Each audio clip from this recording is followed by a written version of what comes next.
বিএনপির জাতীয় স্থায়ী কমিটির সদস্য ও কক্সবাজার ১ আসনের বিএনপি মনোনীত প্রার্থী সালাউদ্দিন আহমদ বলেছেন, বিএনপির নীতি হচ্ছে একটাই, সেটি হলো দেশের স্বার্থ সবকিছুর ঊর্ধ্বে থাকবে।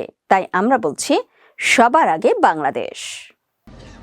এমন একটি বাংলাদেশ বিনির্মাণের জন্য আমাদের অঙ্গীকার আছে, প্রতিশ্রুতি আছে, যেখানে হিন্দু, মুসলমান, বৌদ্ধ, খ্রিস্টান সবারই একটাই পরিচয় হবে, সেটা বাংলাদেশে।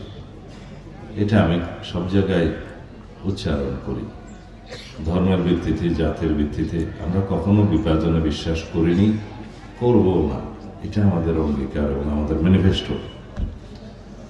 বাংলাদেশি জাতীয়তাবাদের ভিত্তিতে বাংলাদেশি নাগরিকের যে পরিচয়, সেটা আমাদের পাসপোর্টে লেখা আছে। আমরা সিটিজেন হিসেবে সবাই বাংলাদেশি, পাসপোর্টে আমাদের লেখা আছে। সাংবিধানিকভাবে আমরা বাংলাদেশি, অন্য কোনো পরিচয় আমাদের থাকতে পারে না। যার যার ধর্মচর্চার স্বাধীনতা, ধর্মীয় স্বাধীনতা নিশ্চিত করার জন্য সংবিধানেই লেখা আছে, সেটা নিশ্চিত করতে হবে, সেটা আমাদের অঙ্গীকার। ৬ ফেব্রুয়ারি সকালে তার নির্বাচনী এলাকা চকরিয়া উপজেলার ডুলা হাজরা ইউনিয়নে স্থানীয় ইউনিয়ন বিএনপি আয়োজিত নির্বাচনী পথসভায় এসব কথা বলেন তিনি। সালাউদ্দিন আহমদ বলেন, আগামীর বাংলাদেশ গণতন্ত্রের বাংলাদেশ। আগামীর সরকার হবে ইনশাল্লাহ বিএনপির সরকার। আগামীর সরকার হবে উন্নয়নের সরকার।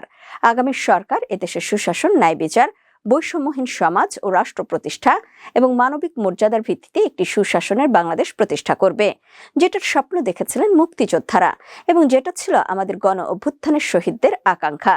তিনি সেই বাংলাদেশ বিনির্মাণ করতে সবাইকে আগামী 12 ফেব্রুয়ারি ধানের শীষে ভোট দেওয়ারও আহ্বান জানান। এদিকে এর আগে চকরিয়া মালুমঘাট এলাকায় চা বাগান খ্রিস্টান সম্প্রদায়ের আয়োজনে নির্বাচনী পথসভায় যোগ দেন তিনি। সেখানে প্রধান অতিথির বক্তব্যে সালাউদ্দিন আহমদ বলেন,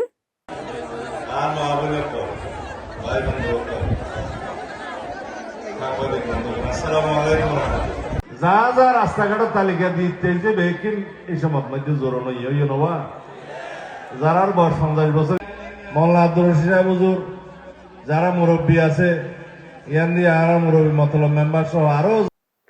এদেশে হিন্দু, মুসলমান, বৌদ্ধ, খ্রিস্টান কিংবা জাত ভেদে কোনো বিভাজন হবে না। সবার পরিচয় হবে বাংলাদেশে। আমরা ধর্মের ভিত্তিতে কোনো বিভাজনে বিশ্বাস করিনি এবং করব না। ডুলা হাজরা ইউনিয়ন বিএনপির সভাপতি মাস্টার মোস্তাফিজুর রহমানের সভাপতিত্বে অনুষ্ঠিত এই নির্বাচনী সভায় আরো বক্তব্য রাখেন কক্সবাজার জেলা বিএনপির সহ সভাপতি আলহাজ মিজানুর রহমান চৌধুরী খোকন মিয়া, অধ্যক্ষ এস.এম. মঞ্জুর, অধ্যাপক সাবের আহমদ, অধ্যাপক কুতুবুদ্দিন, নাজিম উদ্দিন প্রমুখ।